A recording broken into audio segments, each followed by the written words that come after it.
Bismillahirrahmanirrahim. Alhamdulillah. Wassalatu wassalamu ala Rasulillah wa ala alihi wa sahbihi wa man walah. Ashhadu an la ilaha illallah wa ashhadu anna Muhammadan abduhu wa rasuluh wa ba'd. Ikhwati fid din, rahimani wa rahimakumullah. Di dalam Al-Quran disebutkan oleh Allah Azza wa Jal, Ar-rijalu qawwamuna 'alan nisa bima faddalallahu ba'dahum 'ala ba'd wa bima anfaqu min amwalihim. Ikhwati fid din, rahimani wa rahimakumullah. Ar-rijalu, kata Allah Azza wa Jal, kaum laki-laki adalah pemimpin atas kaum wanita. Karena Allah kasih kelebihan satu di antara yang lain dan kewajiban memberikan nafkah kepada istrinya dan anak-anaknya dari harta-harta suami. Di dalam ayat ini ada faedah tafsir yang disebutkan Ibnu Katsir rahimahullah, bahwa ar-rijal qawwamuna 'alan nisa, qawwamuna 'alan nisa muaddibuhunna wa kabiruhunna. Muaddibuhunna idza a'wajat wa kabiruhunna. Mereka laki-laki itu yang mendidik istri-istrinya dan yang dituakan, yang dihormati. Yang dituakan, kalau bahasa kita yang dituakan. Artinya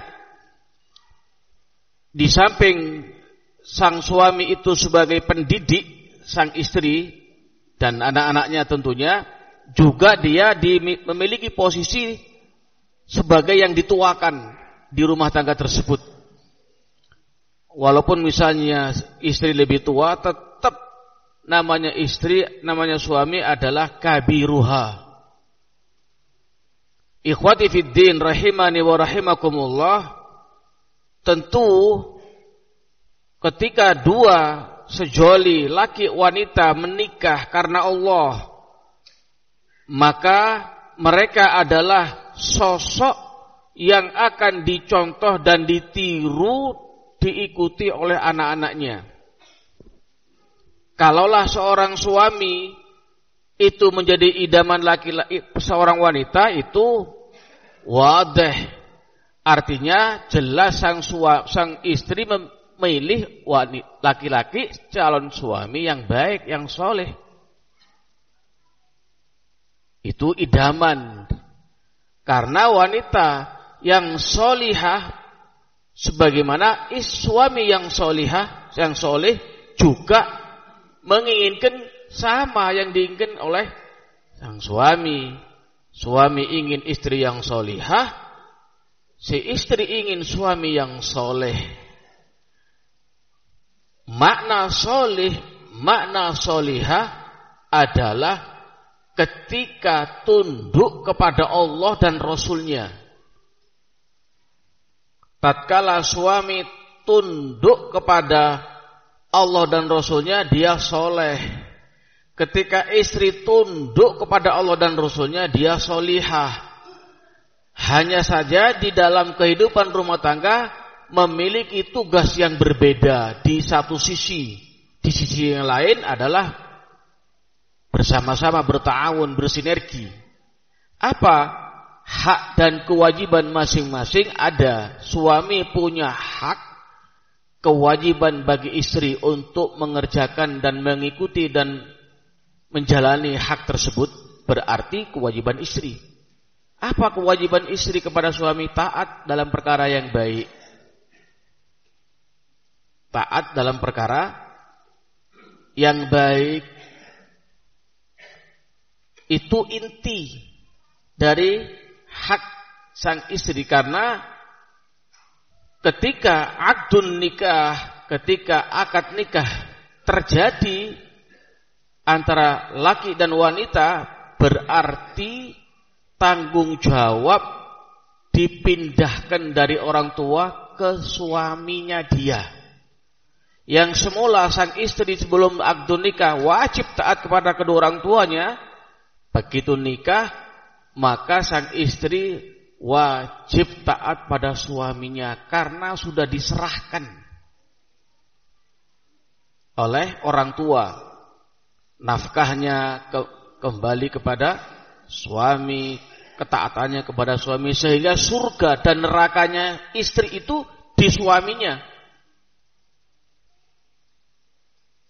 Makanya kalau istri itu menunaikan haknya sebagai istri yang solihah, mudah dia masuk surga.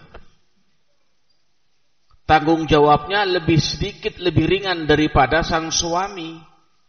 Suami wajib menafkahi, menjaga, mengayomi, mendidik, mengarahkan, membimbing, dan seterusnya.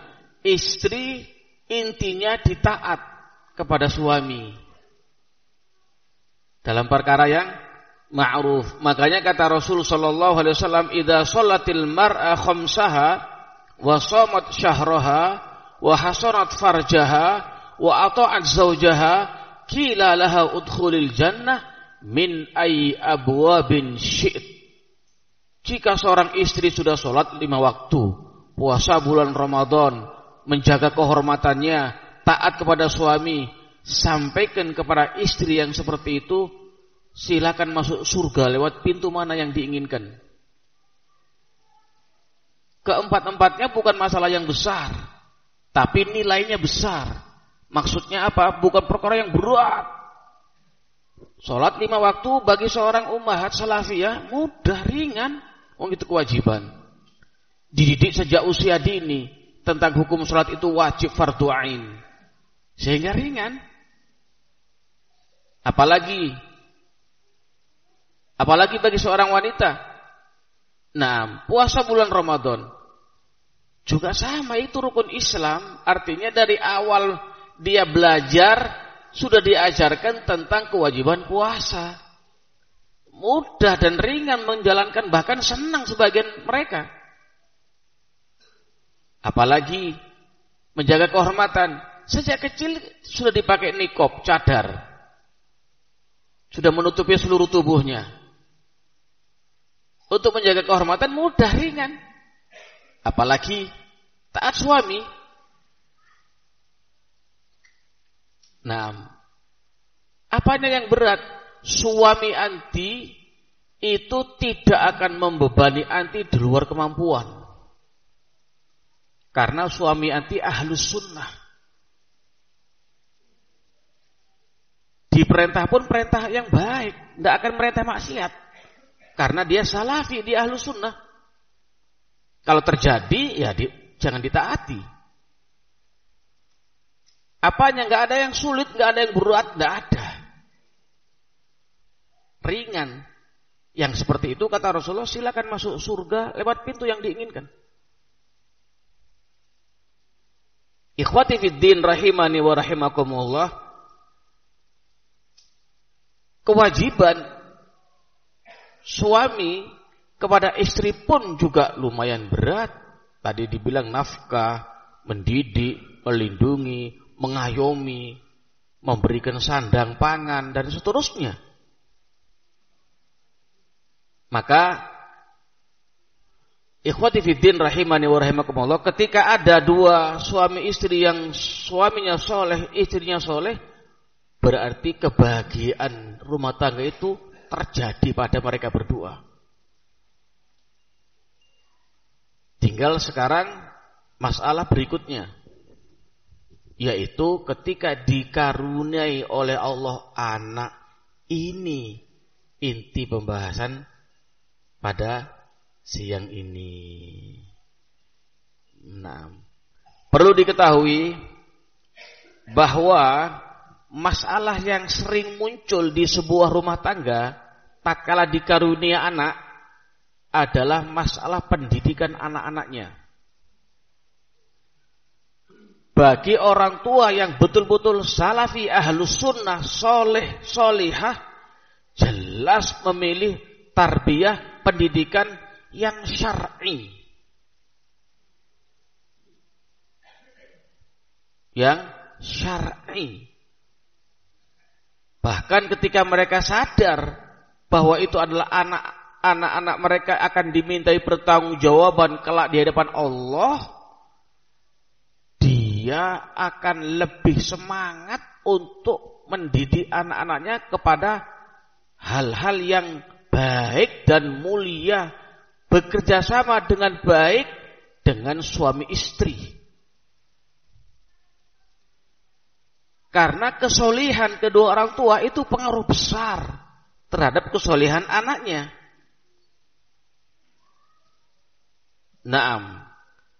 Disebutkan oleh Imam As-Sa'di rahimahullah, salahul walidain bil ilmi wal amal min a'zamil asbab li salahi auladihim. Kata Imam As-Sa'di rahimahullah, kesolihan kedua orang tua dalam masalah ilmu dan amal itu termasuk sebab yang terbesar untuk menjadikan kesolihan anak-anak mereka. Itu baru orang tua idaman sang anak. Dengan enaknya dan mudah ringannya orang tua tadi mendidik anaknya, menyuruh anaknya, mengarahkan anaknya, ayo kamu murojaah. Jam sekian sampai jam sekian murojaah. Orang tuanya pun juga murojaah. Ayo kamu belajar. Ini orang tuanya juga belajar. Ayo kamu enggak boleh seperti ini, enggak boleh seperti ini. Orang tuanya pun juga meninggalkan itu. Betul-betul sang anak ini memiliki figur dan contoh suri tauladan yang baik dari kedua orang tuanya. Sehingga anaknya pun terdukung, terdorong, termotivasi dengan akhlak kedua orang tuanya. Dalam segala muamalah, segala kondisi, segala keadaan, anak akan melihat abi dan uminya. Tidak ada celah bagi anak untuk menyalahkan orang tuanya. Masalah sholat berjamaah, abinya rajin. Masalah murojaah, abinya rajin. Masalah berkata jujur, abinya jujur. Masalah berkata dusta ditinggalkan, abinya pun meninggalkan. Segala permasalahan yang baik itu dilakukan oleh orang tuanya, anak pun niru. Segala perbuatan buruk ditinggalkan orang tuanya, anak pun juga demikian. Belum ditambah masalah berikutnya. Apa itu? Istri, ibu, umi. Ini memiliki peran penting dalam pendidikan anaknya. Memiliki apa?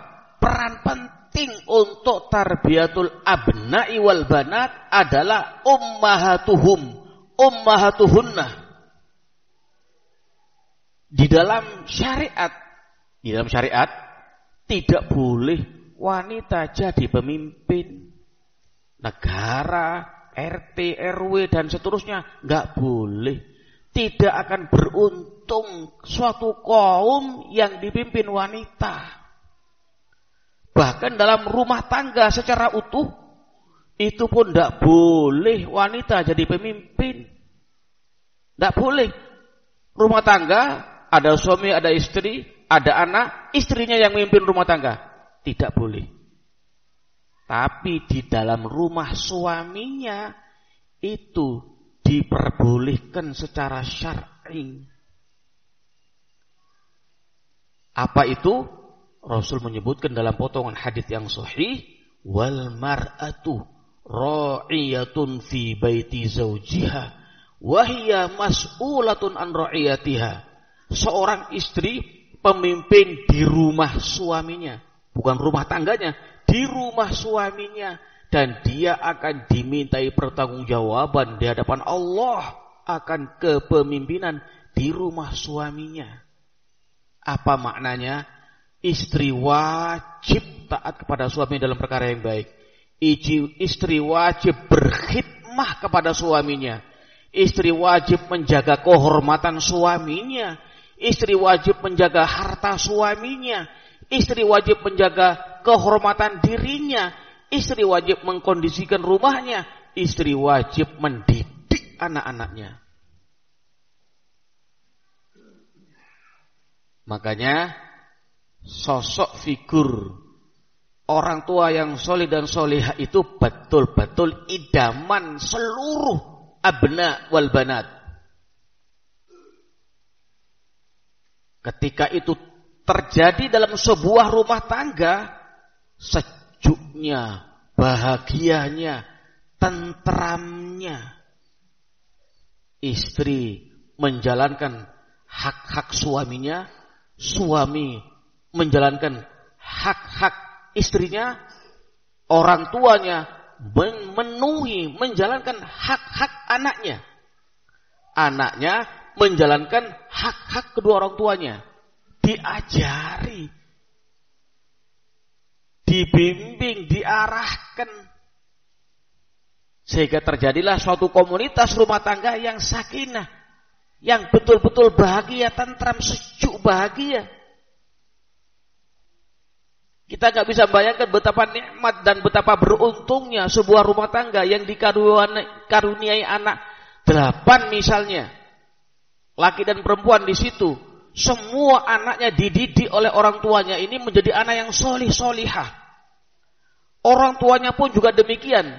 Dinilai solih dan solihah oleh Allah dan Rasulnya.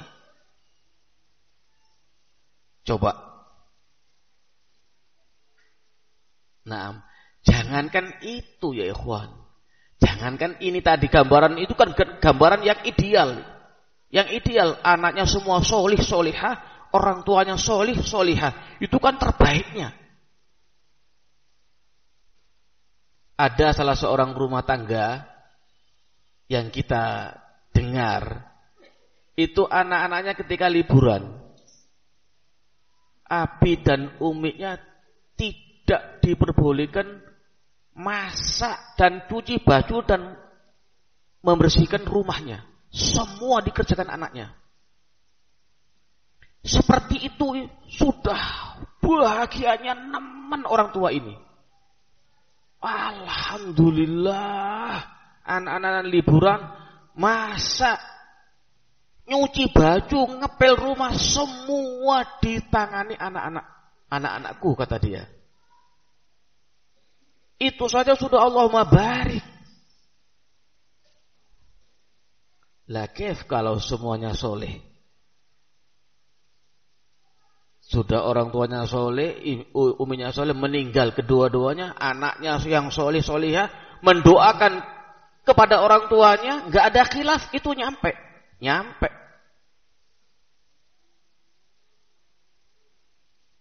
Kenikmatan yang besar.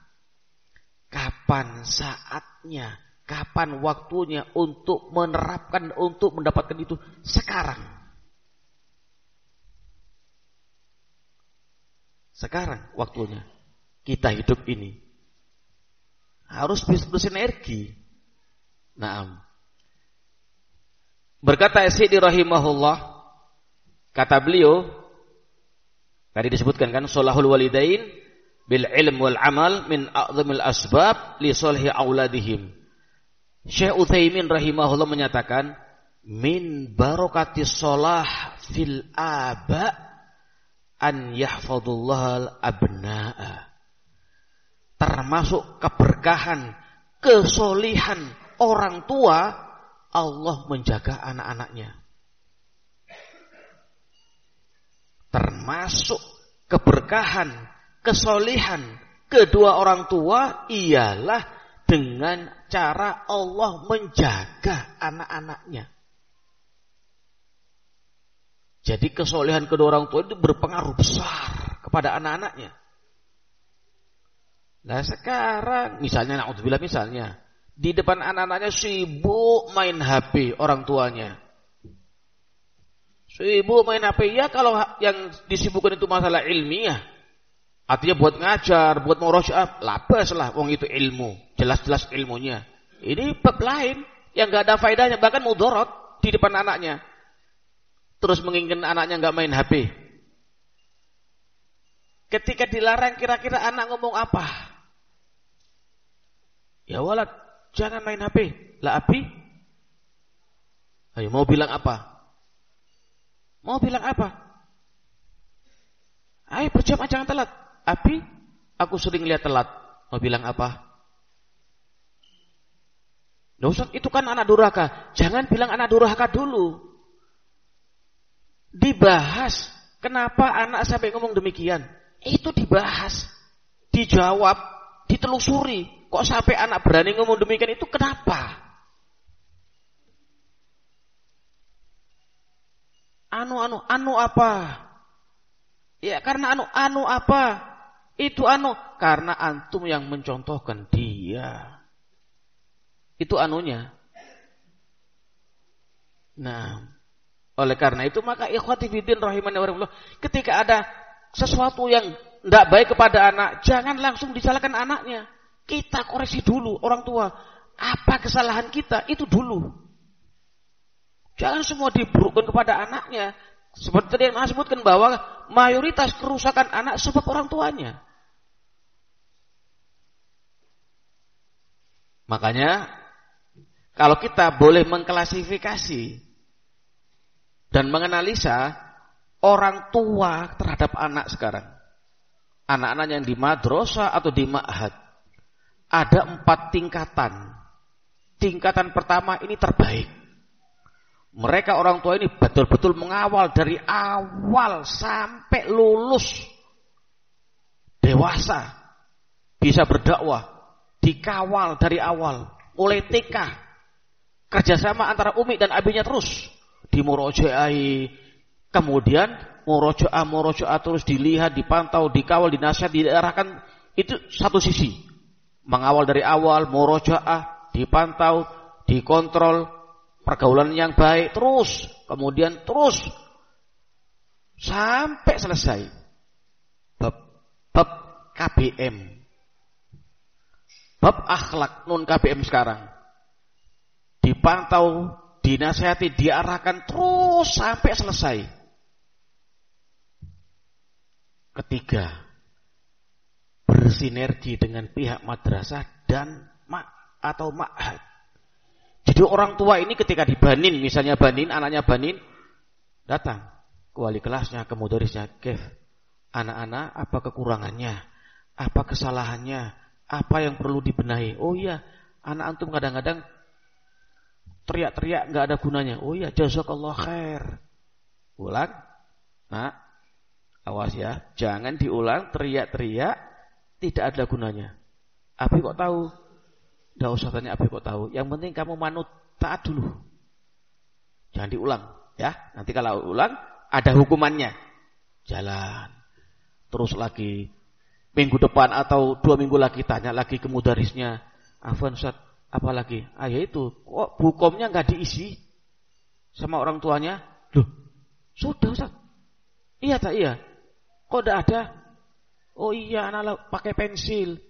Berarti dihapus sama anaknya ini. Nah, kamu siapa ngajari kok ngapus hukum ini? Abi ngisi pakai pensil. Ya aku, jangan diulang. Nih, gini, awas ya. Iya, terus diperbaiki. Terus seperti itu. Nanti lagi. Ustaz, Kef, kekurangan anak-anak. Tidurnya susah dibangunkan. Oh gitu Ustaz ya. Terutama subuh. Oh iya kan. Jazakallah khair. Panggil. Kamu kenapa kok telat subuh tidurnya? Tidak tahu Bi, kok ada penyakit kayaknya. Penyakit apa? Tidak tahu kok ada yang gandoli. Gandoli apa? Kok tahu kok ada setannya? Ini. Nasihati. Nih, terus. Sambil menyampaikan kepada mudarisnya. Sehingga sama-sama bareng bersinergi bertahun untuk membenahi anaknya. Terus itu di jenjang berikutnya juga demikian. Kef anak-anak, apa kesalahannya? Apa kekurangannya? Alhamdulillah Ustaz, tidak ada Ustaz. Oh, sudah usia 16 tahun, 17 tahun. Rajin Ustaz, alhamdulillah. Oh, jazakallahu khair. Tapi afwan, mungkin ada kesalahan kecil apapun. Bulan ini tidak ada Ustaz. Tidak ada akhi, tidak ada alhamdulillah. Oh ya sudah, jazakallahu khair. Nah, tanya lagi bulan berikutnya. Kef. Alhamdulillah ranking 1 malahan gini-gini ya. Khair insyaallah, jazakallahu khair. Kalau ada min fadlik ya, nah akhi, nanti ana sampaikan. Terus. Itu orang tua terbaik. Yang kedua, tipe orang tua nitip anaknya di madrasah atau di pondok. Ustaz min fadlik bantuan yang didik anak-anak. Anak pun juga ikut membantu. Naam. Sebulan, 2 bulan rajin seperti yang pertama tadi. Kef anak-anaknya 3 bulan mulai amblas. Mulai ngeleyang ini. Nah, sampai ada kasus bulan kelima saat ada kesalahan banyak. Loh, kok gak kasih tahu? Loh, antum 2 bulan kemana? Anak PA gak dibalas. Oh iya, saat anak lagi di hutan cari maisha. Nih, nasihati. Oh iya, jazakallah khair. Mau dia, tapi ya gitu. Nanti dinasihati orang tuanya, lagi umat lagi. Terus tapi dia mau. Tapi ya sudah banyak masalah dengan anak, tapi tetap jalan. Tidak seperti yang pertama tadi. Ranking 1 pertama itu. Nah ini terus sampai lulus seperti itu. Kadang-kadang semangat, kadang-kadang turun. Kadang-kadang semangat, kadang-kadang turun. Yang ketiga, Ustaz, anak titip anak-anak. Ayo kita kerja Pak. Oh ya khair. Sebulan wala tanya, wala kalam, wala salam. Loh, katanya kerjasama. Iya anak afwan sibuk, anak kerja ini itu. Waduh perusahaan itu ketat, anu. Loh itu anak antum sekarang sudah tahu apa pelanggarannya? Tidak tahu Ustaz. Sering bukul temennya. Sering ngambil makanan temennya. Anak mau lapor ke siapa? Antum katanya mau kerjasama tapi antum gak pernah kesini. Iya afwan Ustaz. Nah tolong min fadlik dijaga ya. Nah. Ayo bareng-bareng. Sama-sama kita. Ya khair. Pulang. Gak diurus lagi. Sampai pelanggarannya banyak. Datang Ustaz. Ya Pak anak-anak. Ya Allah. Antum kemana? Itu anak ada tugas Ustaz. Tugas luar kota Ustaz. Sebulan 2 bulan tidak boleh pulang Ustaz. Bukan alasan. Tapi begini terangkan. Min fadlik Ustaz. Sudah. Enggak lama terus jalan. Setahun 2 tahun kartu merah. SP. Baru dia merasa astagfirullahaladzim. Ya apa anak-anak gini. Antum kamu wahai anakku gini. Nah, jangan gitu. Koreksi diri. Kalau anaknya jawab bagaimana? Abi kemana aja selama ini? Gak pernah jaga aku, gak pernah ngurus aku, gak sayang sama aku. Ayo mau bilang apa? Tipe yang ketiga. Yang keempat, titip kirim salam dah. Titip tok, wah nyirim peti. Sudah gak ngurus anaknya, mengkritisi ma'had. Top ini. Nitip anaknya gak diurus, ma'had peraturan-peraturannya dikritisi. Gak tegas. Ma'had juga demikian, gak pecus anu-anu. Inna lillah wa inna ilaihi raji'un. Nah, bukan hanya anak yang gak mengidamkan orang tua seperti itu. Mudaris pun gak ingin dia ada di situ anaknya. Kalau bisa diambil kabeh wis diborong. Ayo pulang. Bukan hanya anak. Bahkan mungkin ikhwah, pengurus masyarakat. Nah, jangan mengukir sejarah buruk. Maka orang tua yang baik, yang diidamkan adalah yang peduli kepada istrinya, kepada anaknya, terus suaminya. Memberikan hak masing-masing. Ketika hak masing-masing itu dipenuhi, kewajibannya juga demikian jalan. Kondusif, normal. Ada rintangan gangguan, wajar. Kehidupan. Ujian, wajar. Kehidupan. Sebagai hamba Allah subhanahu wa ta'ala. Ikhwati fiddin rahimani wa rahimakumullah, Ibnu Hazm menyatakan yang bagi an yu'allima ta'ata walidayh wa mu'allimah wa mu'addibah wa man huwa akbar minhu na'am sinnan min qaribin wa ajnabi au yatrukal la'ab baina aydihim wa an yatrukal la'ab baina aydihim. Orang tua na'am begitu harus mendidik anaknya untuk taat pada kedua orang tuanya. Tanamkan kepada anak-anak kita agar anak-anak kita taat kepada orang tua dalam perkara yang ma'ruf. Itu wajib hukumnya, perintah Allah. Birrul walidain. Kewajiban itu setelah tauhid kepada Allah. Wa qadha rabbuka alla ta'budu illa iyyah wa bil walidaini ihsana. Allah mewajibkan kepada kalian untuk beribadah, untuk tidak beribadah kecuali hanya kepada Allah, dan Allah memerintah kepada kalian agar taat kepada kedua orang tua kalian. Berbuat baik, tanamkan itu. Nah, berikan contoh, tanamkan itu dan berikan contoh kebaikan. Dan juga anak-anak kita diajurkan untuk taat baik kepada pengajarnya, kepada gurunya, mudarrisnya. Diajari adab kepada orang yang lebih tua juga. Baik itu kerabat maupun bukan kerabat. Dan jangan sampai ganyang mengganggu mereka. Mudarrisnya atau orang yang lebih tua, jangan. Diajari adab. Naam. Ikhwati fiddin rahimani wa rahimakumullah.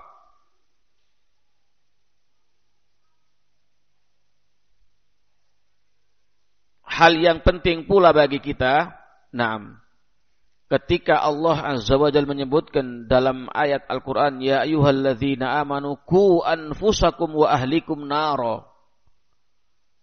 Jaga oleh kalian dan keluarga kalian dari luapan api neraka, kata Allah. Naam, kata Ali bin Abi Thalib radhiyallahu anhu, adibuhum wa allimuhum.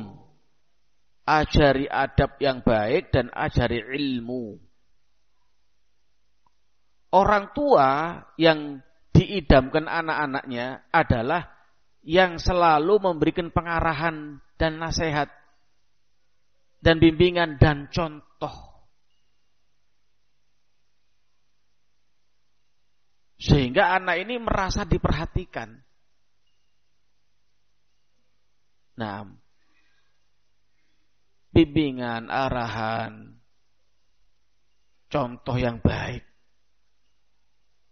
Artinya jadi sosok orang tua yang betul-betul bisa disuri tauladani oleh anak.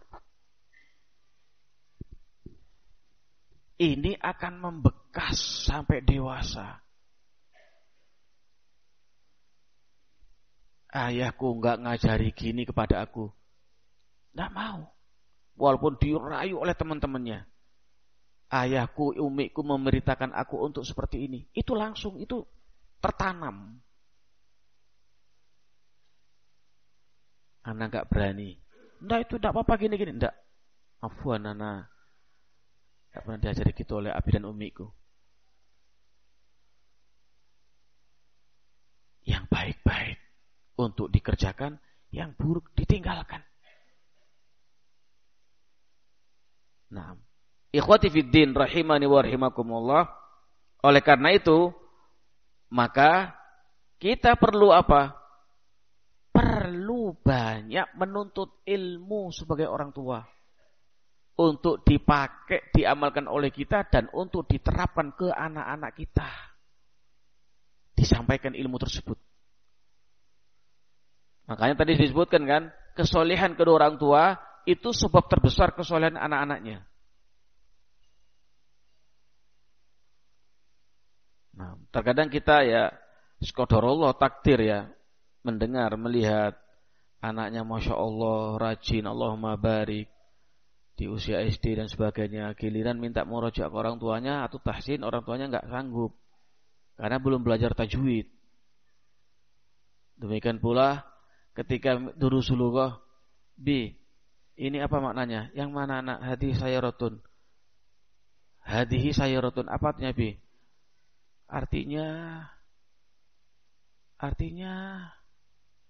Artinya gitu toh. Guys, lah ya apa terusan? Apa nak diulang? Hadhihi sayyaratun. Enggak ada gambarnya, nak. Enggak ada gambarnya. Enggak ada, Bi. Tulisan tok ini. Hadi itu kan itu apa, buah rambutan ya? Enggak ngerti. Hadi buah rambutan ya. Kalau sayyaratun itu sayyaratun ya, rambutan saya. Seakan kadang-kadang kasihan. Ya, berarti apa? Belajar. Waduh, saat anak sudah umur 40 tahun, lo kenapa? Kenapa? Kalau 50 tahun?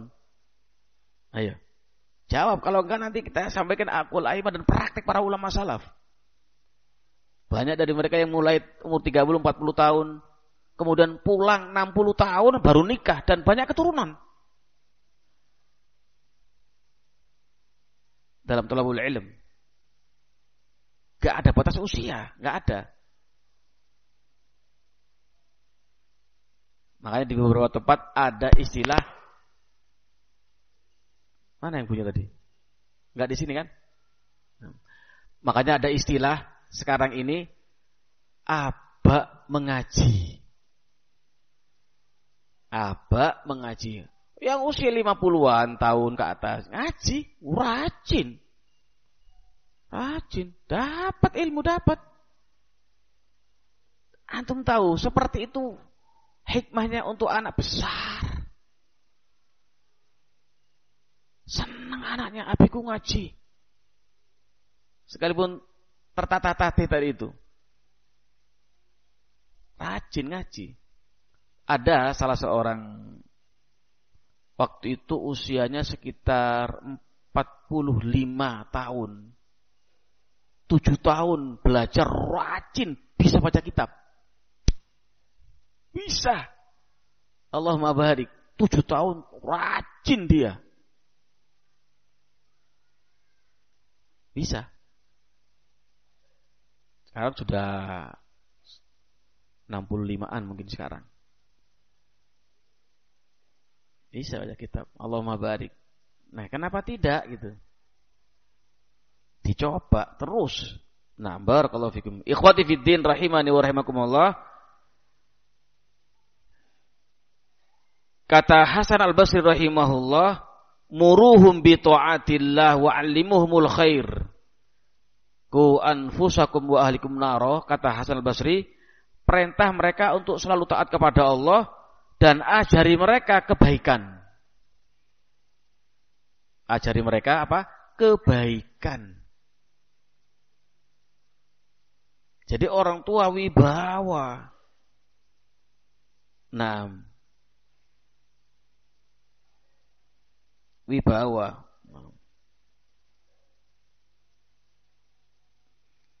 Ibnu Umar radhiyallahu anhu menyatakan, adib ibnaka fa innaka mas'ulun anhu. Ajari adab anakmu karena engkau akan diminta pertanggungjawaban nanti di hadapan Allah. Cuh. Naam.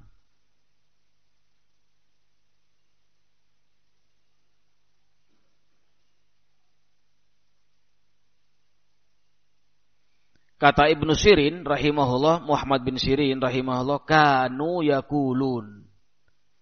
Berarti para sahabat menyatakan, akrim waladaka wa ahsin adabahu. Kau muliakan anakmu, jangan dimarahi terus gitu loh. Dan ajari baik adabnya. Kau juga beradab kepada anakmu. Kau juga memuliakan anakmu. Nanti anakmu akan beradab kepada kamu dan akan memuliakan kamu sebagai orang tua. Nah, maka ikhwati fiddin rahimani wa rahimakumullah, kata Ibnu Qayyim rahimahullah, faman ahmala waladahu ma yanfa'u, faman ahmala ta'lima waladihi ma yanfa'uhu wa tarakahu suda faqad asa'a ilahi ghayatal isa'ah. Orang tua yang muhmil, orang tua yang ihmal, orang tua yang melalaikan taklim pendidikan anaknya, sesuatu yang bermanfaat bagi dia, dan meninggalkan membiarkan anaknya begitu saja, sungguh orang tua model seperti ini telah berbuat jelek kepada anaknya pada puncak kejelekan. Nah. Itu kata siapa? Ibnul Qayyim rahimahullah. Wa aktsarul aulad innama jaa fasaduhum min kibalil aba. Mayoritas anak itu rusak sebab orang tuanya. Naam. Na'udzubillahi min dzalik. Ikhwati fid din rahimani wa rahimakumullah, ajari anak juga adab dan ajari anak juga adab thalabul ilm. Bukan sekedar adab akhlak yang kepada orang tua temannya, tapi juga adab dalam thalabul ilm. Nah, adab bersahabat. Abdullah bin Mas'ud radhiyallahu anhu juga menyatakan, la tashab illa man a'anaka ala dzikrillah. Kau jangan bersahabat kecuali dengan orang yang membantu kamu untuk zikir kepada Allah. Ajari anak juga demikian. Dipilihkan sahabat yang baik-baik.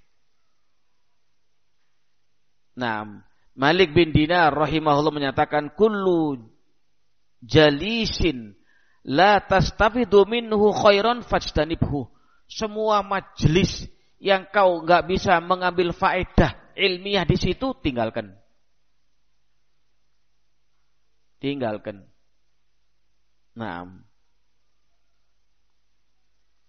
Bashar ibn Harith rahimahullah menyatakan, la tajlis ma'a man la yu'inuka ala akhiratika. Kau jangan bermajlis, jangan bersahabat dengan orang yang tidak bisa membantu urusan akhiratmu.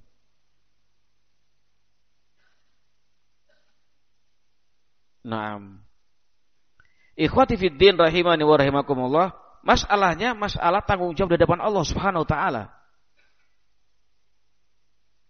Disebutkan oleh Syekh Muhammad bin Abdul Wahhab rahimahullah, kata beliau, yajibu 'ala rajul, wajib bagi seseorang, orang tua maksudnya, an yu'allima auladahu wa ahla baitihi al-wala wal bara, a'zamu min ta'limihim al-wudu was shalah.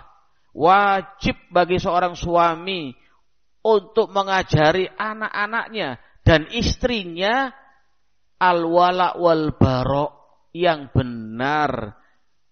Itu lebih besar daripada urusan taklim masalah wudu dan sholat. Akidah. Nah. Ikhwati fid din rahimani wa rahimakumullah, biasakan pula anak-anak kita di samping belajar ilmu Al-Quran, juga belajar mentadabburi Al-Quran. Bukan sekedar menghafal. Menghafal bagus, tapi juga diselingi dengan tadabbur. Ibnu Rajab menyatakan rahimahullah, min a'zami ma yahsulu bihi mahabbatullah minan nawafil tilawatul Quran wa khususan ma'at tadabbur. Termasuk sebab dari sebab terbesar seorang itu mendapatkan kecintaan dari Allah, dari amalan-amalan sunnah diantaranya adalah membaca Al-Quran, terlebih-lebih mentadabburi, mempelajari kandungannya. Wallahu a'lam bishawab. Kita cukupkan pada siang ini. Al-ilmu indallah. Subhanakallah wa bihamdika asyhadu an la ilaha illa anta astaghfiruka wa atubu ilaik. Walhamdulillahirabbil alamin.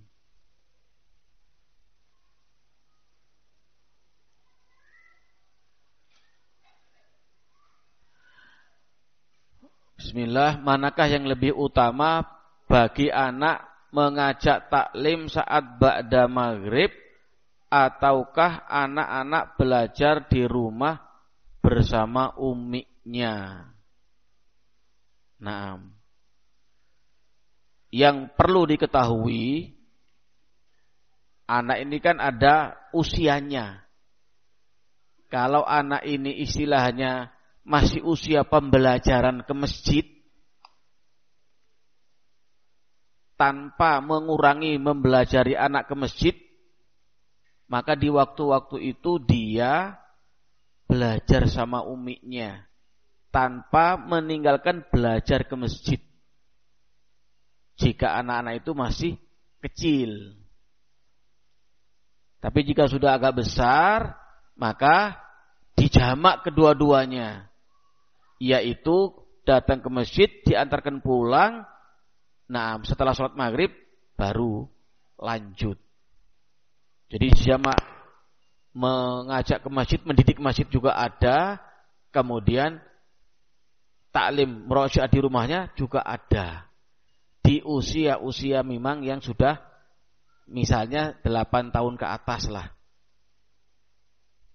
Jadi kalau masih 5 tahun, 4 tahun itu mendingan di rumah. Toh juga khawatir memutus shaf nantinya. Nah, wallahu a'lam bissawab. Dilihat maslahatnya dan mafsadahnya.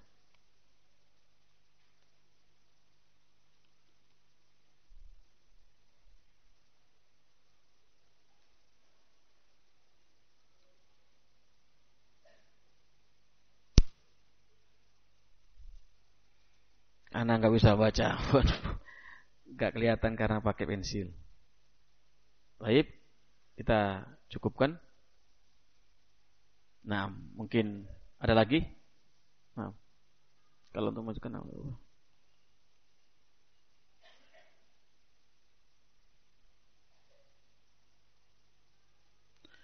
bagaimana nasib anak-anak yang bedot mogok futur, tidak mau mondok lagi, apakah akan jadi anak gelandangan? Sampai kayak gitu. Sampai sampah masyarakat, tambah lagi. Bagaimana solusi dari problema tersebut? Jazakallah khair. Nah, tentunya kan tadi sudah dijelaskan, artinya sebelum kita mengobati dan memberikan solusi terhadap anak ini, kali pertama adalah koreksi diri kita masing-masing orang tua. Ini penting. Sampai jadi itu porsi salahnya orang tua sampai di mana, sehingga dia bertobat kepada Allah, istighfar kepada Allah untuk lebih baik lagi dalam mendidik anak. Nah, sekarang ketika kondisi seperti itu, yang paling pertama adalah doa kepada Allah sudah. Doa kepada Allah, mohon kepada Allah terus di waktu-waktu mustajab. Dan di tempat-tempat mustajab. Doa kepada Allah. Semoga diberi hidayah dan semoga diberi semangat lagi. Kedua, berusaha untuk meminimalisir pergaulan dengan anak-anak yang tidak baik. Yang pada akhirnya dilarang. Ketiga, berusaha untuk meminimalisir pegang HP Android yang pada akhirnya dilarang. Keempat, cari teman-teman yang bisa mengajak dia dan menasihati dia dan yang baik. Yang kelima, dipindahkan atau dipisahkan dengan lingkungan yang kurang baik. Ketujuh, keenam, diberi kegiatan yang positif. Semoga seiring waktu, doa dan upaya tadi itu bisa menjadikan anak semakin sadar dan semakin baik dan bisa kembali ke ma'had lagi. Itu butuh kerjasama dengan umiknya, abinya. Nah, wallahu a'lam bishawab. Subhanakallah wa bihamdika asyhadu an la ilaha illa anta astaghfiruka wa atubu ilaik. Walhamdulillahirabbil alamin. Allahu akbar, Allahu akbar.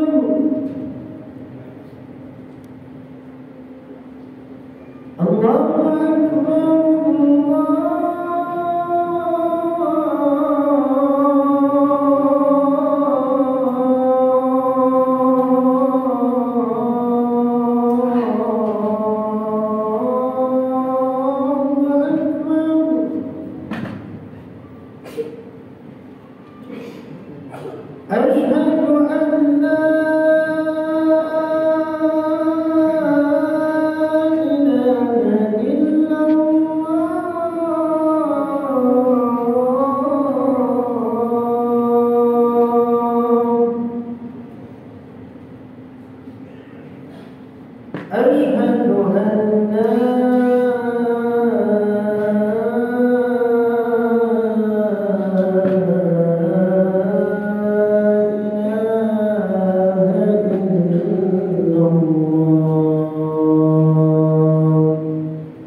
حي